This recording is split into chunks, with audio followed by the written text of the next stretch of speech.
দেখুন আমি একটা প্রশ্ন দিয়ে শুরু করি। যেমন আমি যেহেতু আমরা যারা বিশ্ববিদ্যালয়ে পড়ি আমাদের অনেক তরুণ আছে, আপনি খেয়াল করবেন গতকালকের আগের দিন পর্যন্ত আপনি যদি সাধারণভাবে একটা তরুণকে জিজ্ঞেস করতেন যে স্বরাষ্ট্র উপদেষ্টার নাম কি, সে বলতে পারে না।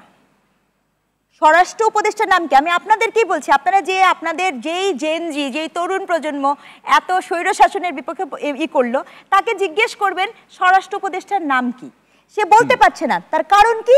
তার কারণ এই স্বরাষ্ট্র যেই ব্যবস্থা, আইন শৃঙ্খলা বাহিনী, আপনি 5ই অগাস্টের পরে যা কিছু ঘটেছে দেখবেন, কিছু বললে আমাদেরকে কি বলা হয়, পলিটিক্যাল ঐক্যের অভাব, হ্যাঁ, যেটা একটু আগে তারিক ভাই বলেছেন, ইত্যাদি ইত্যাদি। আচ্ছা আমাকে বলেন তো, জানমালের নিরাপত্তা দেওয়ার ক্ষেত্রে কোনো পলিটিক্যাল ঐক্যের প্রয়োজন হয়?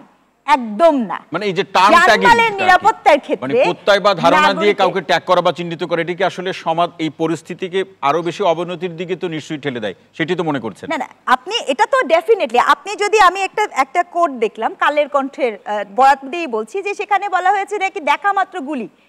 এটা সত্য, স্বরাষ্ট্র উপদেষ্টা নাকি বলেছেন দেখা মাত্র গুলি। সত্য অসত্য, কারণ আজকাল মিডিয়ার ক্ষেত্রে কি হয়েছে যে এত একটা কার্ড চলে আসে, পরবর্তীতে দেখা যায় ফেক কার্ড। এটা নিয়েও কিন্তু জনগণ বিভ্রান্তির মধ্যে আছে। আচ্ছা এই যে দেখা মাত্র গুলি, তার মানে কি বিচার বহির্ভূত হত্যাকাণ্ডকে কি আপনি প্রমোশন দিতে যাচ্ছেন? এই যে ভাষা, এই কথাগুলোকে আপনাদের মনে হয় না যে আমরা শোনা শোনা লাগে, চেনা গল্প, নতুন বোতল, মানে মোড়কটা খালি চেঞ্জ হয়েছে, পুরনো বোতলই আছে। এই এরকম কিছুকে আমাদের কাছে মনে হয় না, কি হয় কিনা?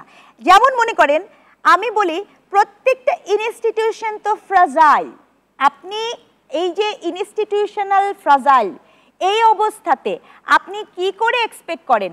আপনি এটা অস্বীকার করার কোনো সুযোগই নেই, যেটা শিপাপাও বলেছেন, যে আপনার পুলিশ বাহিনী, তার সাথে তো জনগণের একটা দূরত্ব তৈরি হয়েছে, এটা তো খুব সত্য কথা। গবেষক হিসেবে কাজ করতে যে আমরা যেহেতু সামাজিক গবেষণা করি, নৃবিজ্ঞানী হিসেবে এটাও দেখেছি, আপনি যখন আমলার অদল বদল করেছেন, পুরো ঢাকা শহরে এমন বাহিনী আছে, সার্জন থেকে শুরু করে, সে পয়েন্টই চিনে না। এইটা তো একটা মেকানিজমের ব্যাপার আছে, মফস্বলের একটা মেকানিজম থাকে, শহরের একটা মেকানিজম থাকে, নগরের একটা মেকানিজম থাকে, সে সেই গল্পটাই জানে না।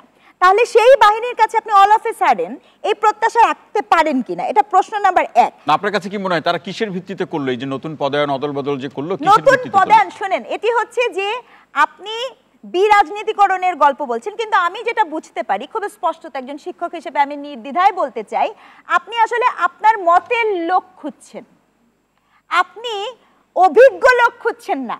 আপনি যে দক্ষ আছে সেই মানুষটাকে জায়গা মতো ফিট না করে আপনি ওই পুরনো, যে একটু আগে আমি যে বলেছি, বিগত শাসক থেকে শুরু করে আমাদের যে টেন্ডেন্সি, সেই টেন্ডেন্সি হচ্ছে আপনি আমার মতের দলগত অনুসারী কিনা, অথবা সহজ করে বললে দলদাসে পরিণত হচ্ছেন কিনা। কিন্তু গল্পটা কি হওয়ার কথা ছিল? নতুন বাংলাদেশের গল্পটা কি হওয়ার কথা ছিল? যে যেটার যোগ্য সেটা নিয়ে আপনি করবেন। কোটা না মেধা বলে যখন আবার কোটাকরণ করা হয়, যখন সেটাকে নতুন নাম দেওয়া হয়, ডিহিউম্যানাইজেশন করা হয়, এই পুরো প্রক্রিয়াটা একটা হোলিস্টিক প্রকল্প, এটা কোনো একচ্ছত্র প্রকল্প না। এটি আপনি শুধু পলিটিক্যাল সমস্যা দিয়ে সমাধান করতে পারবেন আমি সেটা মনে করি না। এটি একটা আরেকটার সাথে কানেক্টেড। আজকে আপনি নির্বাচন দিবেন, আমি আপনাদের একটা ছোট কথা বলি, একটু চিন্তা করে দেখেন তো, এই যে সময় অটো পাস হলো এইচএসসি পরীক্ষার্থীরা, আমাকে যদি জিজ্ঞেস করেন তখন কি এই দেশের ওই ক্ষমতা ছিল এরকম একটা পাবলিক পরীক্ষার প্রত্যেকটা কেন্দ্রের নিরাপত্তা নিশ্চিত করে মানে পাস করবা, উচ্চ মাধ্যমিক পরীক্ষায় দেওয়া? আপনি অটো পাসের দাবি আসার সাথে সাথে মেনে নিয়েছেন কেন? আমার নিবৈজ্ঞানিক দৃষ্টি বলে মেনে নিয়েছেন এই কারণেই যে কারণ আপনার সেই সক্ষমতাই তৈরি হয় নাই যে আপনি এরকম একটা মানে উচ্চ মাধ্যমিক পরীক্ষার মতো একটা পরীক্ষা করতে পারবেন। আপনার যদি এই সক্ষমতা না হয়, আপনি কিসের স্থানীয় নির্বাচন করবেন?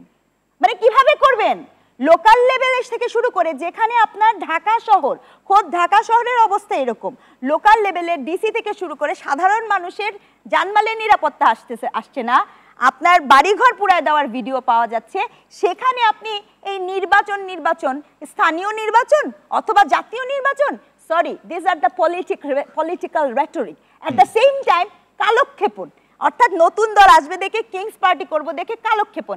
All those party are not জনগণ মানে তারা পপুলেশন বা আমাদের সিভিল কি চাচ্ছে, জনবান্ধব হতে পারছে না। জনবান্ধব হতে পারছে না।